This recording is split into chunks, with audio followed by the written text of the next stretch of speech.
Hello brother and sister, তো কেমন আছো তোমরা? I hope title and thumbnail দেখে তোমরা বুঝেই গেছো আজকে কি হতে চলেছে। তো চলো শুরু করি। তো ভাই, আজকে আমরা দেখব চতুর্থ অধ্যায় থেকে কিছু ছোট গুরুত্বপূর্ণ প্রশ্ন, যেটা তোমাদের এমসিকিউ এবং এসএকিউ হিসেবে আসতে পারে, যেটা তোমাদের মাধ্যমিকের জন্য খুবই ইম্পর্টেন্ট এবং সেকেন্ড সামেটিভে তো কাজে লাগবেই। এই 40টা প্রশ্ন তোমাদের এই চতুর্থ অধ্যায় থেকে খুবই গুরুত্বপূর্ণ, যেটা মাধ্যমিকে আসার খুবই চান্স। তো ভাই, প্রথম প্রশ্ন হচ্ছে 1857 খ্রিস্টাব্দের মহাবিদ্রোহকে ভারতের প্রথম স্বাধীনতার যুদ্ধ বলেছিলেন ভিডি সাভারকর। উত্তর। দ্বিতীয় প্রশ্ন হচ্ছে ভারতের প্রথম রাজনৈতিক প্রতিষ্ঠান হলো বঙ্গভাষা প্রকাশিকা সভা। তৃতীয় প্রশ্ন হচ্ছে ভারত মাতা চিত্রটি আঁকেন অবনীন্দ্রনাথ ঠাকুর। চতুর্থ প্রশ্ন হচ্ছে ভারত মাতার চিত্রটি আঁকেন অবনীন্দ্রনাথ ঠাকুর। দুবার চলে এসছে, প্রশ্নটা একবারই হবে। ভারতে ইস্ট ইন্ডিয়া কোম্পানির শাসনের অবসান ঘটে 1858 খ্রিস্টাব্দে। 6 নম্বর প্রশ্ন ভারত সভার প্রথম সভাপতি ছিলেন রেভারেন্ড কৃষ্ণমোহন বন্দ্যোপাধ্যায়। 7 নম্বর প্রশ্ন বন্দে মাতারাম সঙ্গীতটি রচিত হয় 1875 খ্রিস্টাব্দে। 8 নম্বর প্রশ্ন বর্তমান ভারত গ্রন্থটি রচনা করেন স্বামী বিবেকানন্দ। 9 নম্বর প্রশ্ন গগনেন্দ্রনাথ ঠাকুর ছিলেন ব্যঙ্গচিত্র শিল্পী। 10 নম্বর প্রশ্ন মহারানীর ঘোষণাপত্রের প্রধান উদ্দেশ্য ছিল ভারতবাসীর আনুগত্য অর্জন। 11 নম্বর প্রশ্ন ল্যান্ড হোল্ডার সোসাইটির সভাপতি ছিলেন রাজা রাধাকান্ত দেব।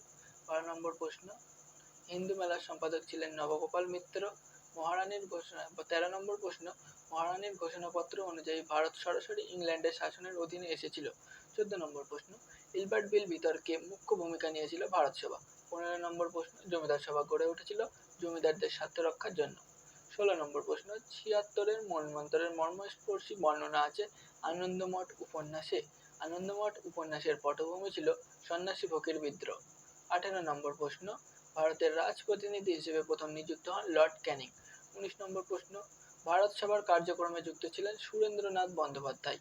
20 নম্বর প্রশ্ন 19 শতককে সভা সমিতির যুগ বলেছেন ডক্টর অনিল শীল। 21 নম্বর প্রশ্ন নব্যবঙ্গ চিত্রকলার পথিকৃৎ ছিলেন অবনীন্দ্রনাথ ঠাকুর। 22 নম্বর প্রশ্ন 1857 গ্রন্থের রচয়িতা সুরেন্দ্রনাথ বন্দ্যোপাধ্যায়। এটা 1857 গ্রন্থের রচয়িতা সুরেন্দ্রনাথ বন্দ্যোপাধ্যায়, এটা মনে রাখবে, এটা আসে পরীক্ষায়। এ নেশন ইন মেকিং গ্রন্থের রচয়িতা সুরেন্দ্রনাথ বন্দ্যোপাধ্যায়। 24 নম্বর প্রশ্ন রাষ্ট্রগুরু নামে পরিচিত সুরেন্দ্রনাথ বন্দ্যোপাধ্যায়। প্রশ্নগুলো খুবই গুরুত্বপূর্ণ, তোমরা মনোযোগ সহকারে দেখো এবং এই পিডিএফটা আমি তোমাদের দিয়ে দেবো, কোনো চাপ নেওয়ার দরকার নেই, পিডিএফ আমি দিয়ে দেবো। 25 নম্বর প্রশ্ন মহারানীর ঘোষণাপত্রটি প্রকাশিত হয় 1858 খ্রিস্টাব্দের 1 নভেম্বর। 26 নম্বর প্রশ্ন ভাইসরয় শব্দের অর্থ রাজপ্রতিনিধি। 27 নম্বর প্রশ্ন ন্যাশনাল পেপার এর সম্পাদক ছিলেন নবগোপাল মিত্র। 1867 খ্রিস্টাব্দে কিন্তু সম্পাদনা করেছিলেন নবগোপাল মিত্র। হিন্দু মেলার মুখপাত্র ছিল ন্যাশনাল পেপার। ন্যাশনাল পেপারটা হচ্ছে একটা খবরের দৈনিক খবরের কাগজ, যেটা হিন্দু মেলার মুখপাত্র ছিল।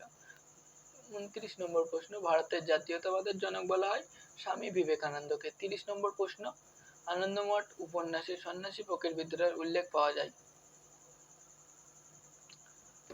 31 নম্বর প্রশ্ন অস্ত্র আইন ও মাতৃভাষায় সংবাদপত্র আইনের বিরুদ্ধে আন্দোলন গড়ে তোলে ভারত সভা।